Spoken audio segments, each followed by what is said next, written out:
வணக்கம். கதிர்குரல் செய்திகளுக்காக லலிதா ரவி. கடலூர் மேற்கு மாவட்டம் திட்டக்குடி தனி சட்டமன்ற தொகுதியில் விடுதலை சிறுத்தைகள் கட்சியின் தலைவரும் சிதம்பரம் நாடாளுமன்ற உறுப்பினருமான முனைவர் தொல் திருமாவளவன் ஆதரவோடு மதச்சார்பற்ற கூட்டணி கட்சியின் திமுக வேட்பாளராக போட்டியிடும் சி.வே. கணேசன் திட்டக்குடி தொகுதியில் அகரம், சேவூர், மதுரவள்ளி, சிறுமங்கலம், கோவிலூர், எரப்பாவூர், நரசிமங்கலம், வடகரை, கோனூர், தாழைநல்லூர், தீவலூர் உள்ளிட்ட 20 கிராமப்புறங்களில் உதயசூரியன் சின்னத்திற்கு தீவிர வாக்கு சேகரிப்பில் ஈடுபட்டார்.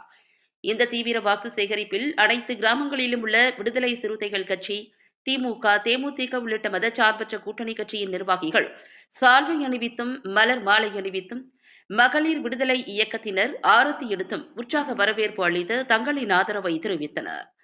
இதில் விடுதலை சிறுத்தைகள் கட்சியின் திட்டக்குடி தொகுதி மாவட்ட செயலாளர் வழக்கறிஞர் பாலமுருகன், மாநில தொண்டரணி துணை செயலாளர் ராமகிருஷ்ணன், மண்டல துணை செயலாளர்கள் செம்மல், ஆனந்தன், மாவட்ட பொருளாளர் சஞ்சீவ் காந்தி, மாவட்ட செய்தி தொடர்பாளர் பழனிவேல், மாவட்ட துணை செயலாளர்கள் திட்டக்குடி கௌதமன், வேந்தன், வீரமுத்து, வேல்முருகன், பழனிமுத்து, மாவட்ட நிர்வாக குழு உறுப்பினர்கள் திட்டக்குடி கௌதமன், சதா வீரபாண்டியன், பிரபாகரன், மகளிர் விடுதலை இயக்க மாவட்ட செயலாளர் தமிழ்மொழி, நல்லூர் ஒன்றிய நிர்வாகிகள் ராஜ்மோகன், கோவிலூர் வேலுச்சாமி, ஜெயகாந்தன், தாழை மணிகண்டன், பாபு, கல்யாண சுந்தரம், கிளிமங்கலம் சிவா மற்றும் மாநில, மாவட்ட, ஒன்றிய, நகர துணை நிலை பொறுப்பாளர்கள் பலரும் திரளாக கலந்து கொண்டு எழுச்சி தமிழர் தொல் திருமாவளவன் ஆணைக்கிணங்க திட்டக்குடி தொகுதியில் திமுக வேட்பாளர் சி.வே. கணேசனுக்கு உதயசூரியன் சின்னத்திற்கு தீவிர வாக்கு சேகரிப்பில் ஈடுபட்டனர்.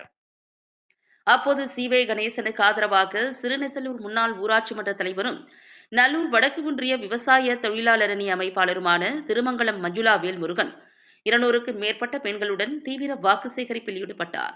இதில் கலந்து கொண்ட அனைவருக்கும் சிக்கன் பிரியாணி வழங்கினார்.